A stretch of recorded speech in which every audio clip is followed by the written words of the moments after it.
Ichirou Satou is as average as they come except for his remarkable talent, winding up in hilariously awkward, borderline scandalous situations with his strict, no-nonsense teacher, Kana Kojima, from steamy run-ins in the weirdest places to get laid, unplanned steamy interactions. Poor Ichirou somehow always ends up in the hot seat, sometimes like literally, just when he thinks, it can't possibly get worse than this. The universe proves him wrong over and over again. Satou is a guy who's basically the walking definition of an ugly loser at school. He's got nothing going for him, until one day he stumbles into something super weird. First, he catches his teacher in the men's bathroom, which, if you're thinking this sounds like the setup to a very odd story, you're right. She tells him she's there because the ladies' bathroom is being cleaned and gives him the scolding of a lifetime for barging into an occupied stall. Then things take a turn for the worse because Satou realizes the bathroom locks are jammed and his teacher. Turns out she's the feared Kojima the Demon, a terrifying teacher who punishes bad boys. So Satou's sweating bullets. He's ready to scream for help, but Kana, instead of letting him make a scene, shuts him up. She told him that she will give him a golden shower if he continues making a fuss. To make matters worse, the water polo team enters the bathroom, and before he can call for help, Kana shuts him up again, in most bizarre way, by shoving his face into her chest. And yeah, it gets weird. Super weird. She tells him to chill or they'll get caught in a very bad situation if anyone finds them together in a men's bathroom. As he massages her melons, she gets heated up and then asks him to move away, slowly saying that it's going to squirt out. And just when you think things couldn't get crazier, a water polo ball smashes into the window. And Kana,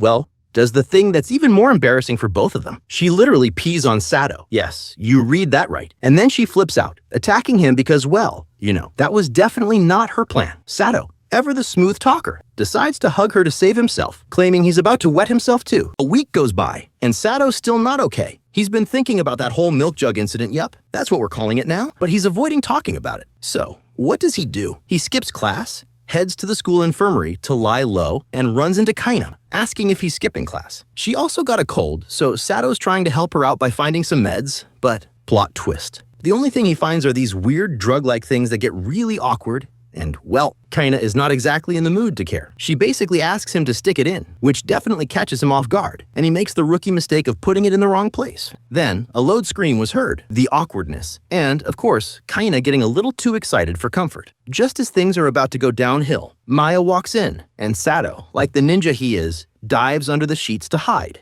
And somehow, someway, they manage to avoid total disaster. Next day, Satou's sick because, of course, he caught Kana's cold. But she comes to thank him, and, well, now she feels guilty. Not guilty enough to stop being weird, though. She lets him know that someone snitched on his little skip class adventure, so she got to punish him. Yep. She decides to shove something else, somewhere else. It's the next day, and Satou's rushing to escape a wild storm. He ducks into a laundromat to wait it out, and who does he find there? His teacher, Kana. She got caught in the rain on her way home and is soaked head to toe. He tries to be helpful and suggests she throw her clothes in the dryer. But of course, that means she'd have to be, well, in very uncomfortable situation. Kana's totally not about it, so Satou did reverse card her and takes his own shirt off and offers it to her, stating that anything's better than her sitting there dripping wet. Right as he reassures her that the storm will pass, lightning strikes, making Kana jump and totally try to play off the fact that she's freaked out. Now, the power's out and they need to get to the circuit breaker, which is all the way up the wall, with no stool or anything in sight. Satou, in a moment of heroism or maybe recklessness, volunteers to be the step stool. Kana climbs on, trying to reach the switch, while he's there, holding her up and getting a view that he's trying way too hard not to appreciate. But then, another lightning flash startles Kana. They slip, and down they go, right into a puddle of soapy water. Everything gets slippery fast, and Satou tries lifting her up again, but his hands land somewhere,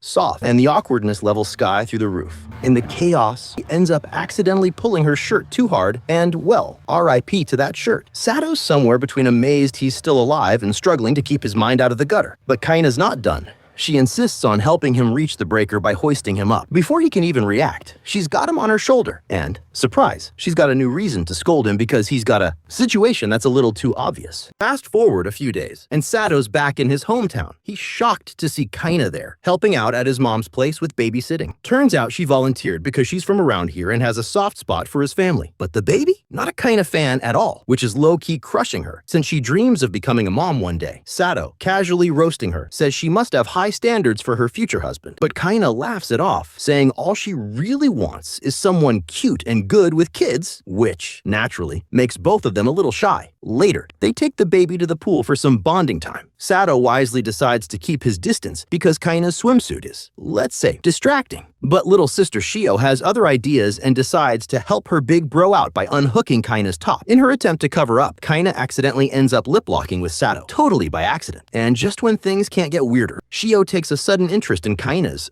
maternal assets. Kana, weirdly, is overjoyed, taking it as proof she's got the skills to be a mom. Later that night, Satou's mom thanks Kana for all her help and casually mentions that, well, Satou would make a pretty good husband for her, and both of them blushing like crazy. Finally, when Kana heads to bed, she catches Satou inviting Shio to come sleep, though she totally misunderstands and yells at him, thinking he's inviting her over for, well, let's call it a plot development session. So, a few days later, Satou heads home, thinking he's in for a quiet evening, only to find Kana chilling in his room. He asks if why she's here and she explains that his mom, Saki, invited her over. Right then, Saki walks in, grinning like she planned the whole thing, and Satou can't believe it. The super intimidating Kana is practically being bossed around by his mom. They're here to celebrate, and Saki hands Kana a cup of booze, knowing she's a total lightweight. Sure enough, one sip later, and Kana is in full-on affectionate mode. To make things more interesting, Kana decides to pull out her old yearbook to show off her Glock Queen. Days apparently. She had quite the reputation back in the day. She starts reminiscing and shows them a picture of herself with this little boy who, she says, helped her build her confidence around kids. It's thanks to him that she became a teacher. Satou glances at the kid in the photo and, surprise, surprise, realizes it's him. Turns out he unknowingly inspired the creation of the school's scariest teacher. Kana, though, still hasn't figured it out, and Saki, having way too much fun,